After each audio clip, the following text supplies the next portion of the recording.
welcome back. I don't want to strike fear, but yes, it's another Monday. It sneaked up on us, okay? The start of a very full week. We're not going to have many full weeks over April. Obviously, we've got the school holidays. We've got 3 public holidays that feel like about 9. Yes, we like the long weekends, but there's a lot more to try and squeeze into what's left behind. And I know it's also going to bring some unpleasant changes. There are a couple that we've been tracking. So we've got the man with the irresistible smile, news editor Roy Simpson, back with us to prepare for these headlines. And yes, he writes his own scripts. WhatsApp is how we want to hear your opinion this morning. This is the script. Come on. You couldn't actually write these, to be quite honest. You could not pen these down from a creative perspective. And we want to hear your creative input. 063-408-8863. What's affecting your world? Roy, thank you so much for joining us. Morning, Lekker. Interesting times. Very, very interesting. Well, I hate to say this, it's a cliche. Hello, darkness, my old friend. Yes. You know, there was, you know, that it's so weird. Do you not feel that the no load shedding day that we had, well, it brought about anxiety in people? Yeah, I saw a tweet saying impending doom. Yeah, people were saying we can't handle all this uncapped electricity. What's going on? They were freaking out. So load shedding is officially back. I'm assuming that a certain letter from the press kind of didn't work out. Now we are here again. More money. We are, yeah. So he did write this letter to Eskom saying, oh, please don't put in the electricity price increase, which we know is coming. It's pegged in on April the 1st. More than enough correlation there for us to play with. 18.65%, that's the number we've been playing with all along. There's something that hasn't been discussed really so much is that that's a VAT-free number. So you've still got to add 15% of 18%, which is about another 3%. So it's actually going up almost 22%. It's a mixed bag, though. On the 1st of April, it goes up for Eskom direct customers. Okay. The municipalities run a different financial year. All right. And so for municipal customers, wherever they may be in South Africa, this is actually only going to kick in on July the 1st. The thing is, it might be a different number because each municipality can add its own little increment onto the top of it. So that's where we're at. The increase is coming. There's nothing that can be done about it. And April the 1st for Eskom, July the 1st for the rest. Can you make a link between the amount of money being spent and a solution? What is this thread that's emerging here in terms of you trying to put this in perspective? Yeah. Is this money being touted to save Eskom? Is this going in another direction to potentialize what needs to happen around Eskom? How is this money going to be spent? Well, this is the thing, is that, I mean, this is why the president didn't succeed with his letter, because we have this vision of the presidency as this executive president who can kind of almost command change for the nation. And in this case, he writes this letter and just gets laughed at. And the reason that the laughter is there is that, yes, this is what's necessary to keep things running. We've got to fix Kusile. We've got to make sure that those things come back online. We've got all of these maintenance issues that need to be carried out. Plus, they've got to rejig the grid to allow for independent power producers to sell onto the grid. And that all costs money, so that's what this is about. Okay. That's okay. We can sit with it. It's fine. If we ignore every other headline and just focus on that, we can be okay. Because at the end of that, we're not necessarily left with a functioning Eskom that can provide us with all our power, but we are left with Eskom's debt. Yeah. So, yes. So more money will be thrown into that. Ultimately, yes. Ultimately, the rest of that balance of the almost 500 billion rand of debt that's been accumulated is going to have to be shifted onto the fiscus, which is into your and my pocket via tax. Wow. Glad you're wearing this jacket today. Yes, I share more strategically. I'm trying to camouflage myself from any increases. Anyway, that's not going to work. Roy Simpson will be here for any questions, 063-408-8863. And a little later, we'll be chatting about some other headlines, including the Thabo Bester story, which is so crazy, you couldn't even write that. Is it real? Is it a real thing? It is a real thing, and you'll hear more from that in the next couple of minutes as we get some more foundation to a great week started. Please. It's my feel-good breakfast show.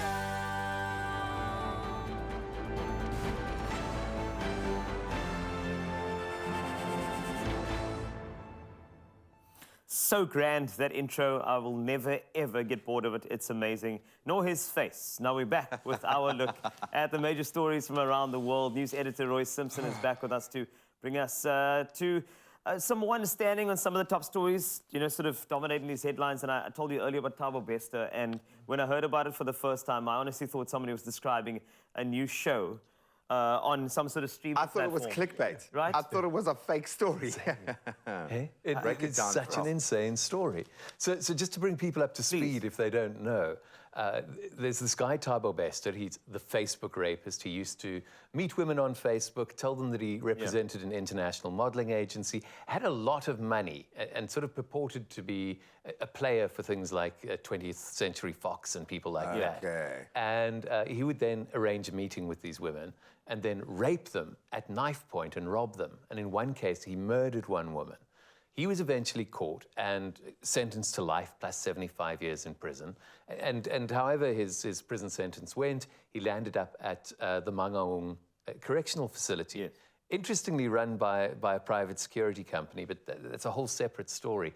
The issue is that he was suddenly in May last year, he was put into a cell by himself where ostensibly the story is that he then set light to himself. He set himself alight and killed himself.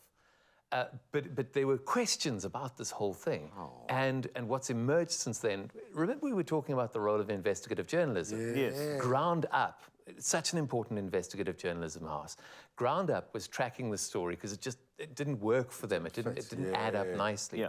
And what they effectively established at this stage, and it's now been admitted on Friday night, the Department of Correctional Services admitted the body in that cell is not Thabo Bester's. See, this is a series. So where do you even begin to unravel this? Well, your first question has to be, Where is Thabo where is Bester? Thabo Bester? Because we've Yes. seen photos that look pretty real surfacing, and I'm always wary of anything like that. But, I mean, keep an eye out, I suppose. It seems that he's out and about, that he was shopping in Sandton. Ground Up has voice recordings of him from last month. The other question then is, whose body is that? And how were they able to facilitate that in a prison? Well, and there we get to the real question, and this is where it's getting frustrating, because the Department of Correctional Services is just giving us spin and sort of procedural discussion around how things are meant to happen, rather than telling us what's happened in this case. G4 Security, absolutely nothing, not a word from them. And then Becky Cele has been also sort of throwing cloud around and just admitting that things aren't the way they seem to be. And effectively, it seems that there's been monstrous corruption in this prison. There's this celebrity doctor, Dr. And if it's Nandi. a private prison, how much oversight is there from our own correctional services in that? Well, that becomes a question. So the governor or whoever the head of the prison is a Department of Correctional Services person. Okay. But the rest are private. So you also, once again, you can't just go, it's corrupt government. This is now corrupt private company. Because that's a whole somebody different sneaked prospect. a body in there, sneaked him out of there, and paid all the monies And that are ain't needed. no auditors lining up to take on that case. I can guarantee you right now. Very few auditors are putting their hands up in South Africa right now. That is mind-blowing. It's an insane case, and we have to ask, why is this apparent cover-up happening? Yeah. Like, where is the corruption? connection? And what is Yeah. happening to the people who've done that? Because for a year, someone escaped from prison, and the department didn't even know, ostensibly. But who is Thabo Bester then? Michael What type of Schofield. interest does this person Yeah. have, or does anybody have in him to, let's just say, facilitate this? I mean, yes, I watch clearly I watch a lot of series. Yes, I know, but is Thabo Bester even his real name? Yes, and what's really behind this? I think that's exactly why. I mean, directors are probably lining up to take on the story with that investigative journalist team to try and get as much information. But either way, this is still live, it's still happening right now. And it's really concerning because the whole issue of fighting crime, the apprehension of a consequence, the fact that you will go to jail and stay in And jail. the end game is... That's the thing that keeps people from committing crime. And if you know that as long as you've got some money in your pocket, You can buy a dead body. just and buy buy a body and buy your way out, then that totally undermines the rest of the process. Yeah. Wow. I think they need to start going to medical facilities and do a little sniffing there and see what happens to divers across that. That is just crazy to me. If you have an insight, please. If you possibly have that window that we are looking for into any of these stories, let us know. 063-408-8863. Stranger Than Fiction. Today, we're going to cast a wider gaze, get into the international news in just a moment. It's my feel-good breakfast show.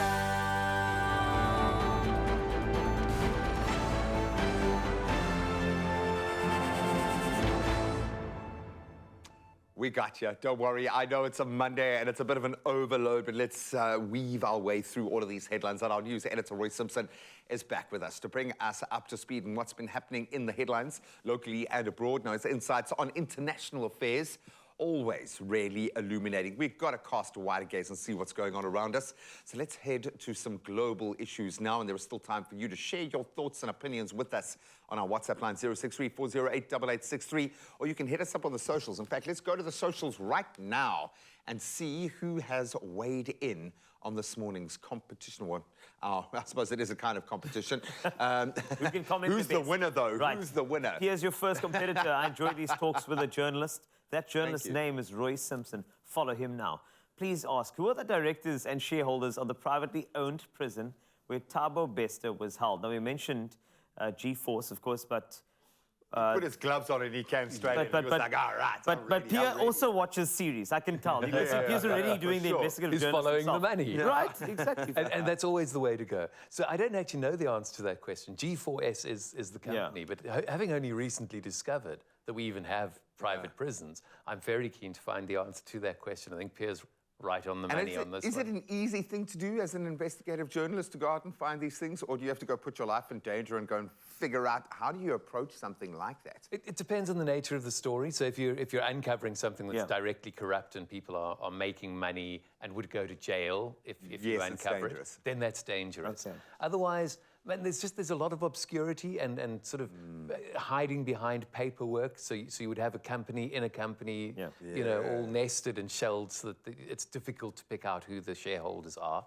And that's, man, it's painstaking. I was going to say, it's more fortitude. I think you've just got to go until you get somewhere. Yeah, I love that. But I'd love to do it. Love to answer Pierre's question, Yeah, he's on it, boy. He's on it. Just be careful while you're gathering information around answering. I'm just saying. No, we Thank you so much, Ray.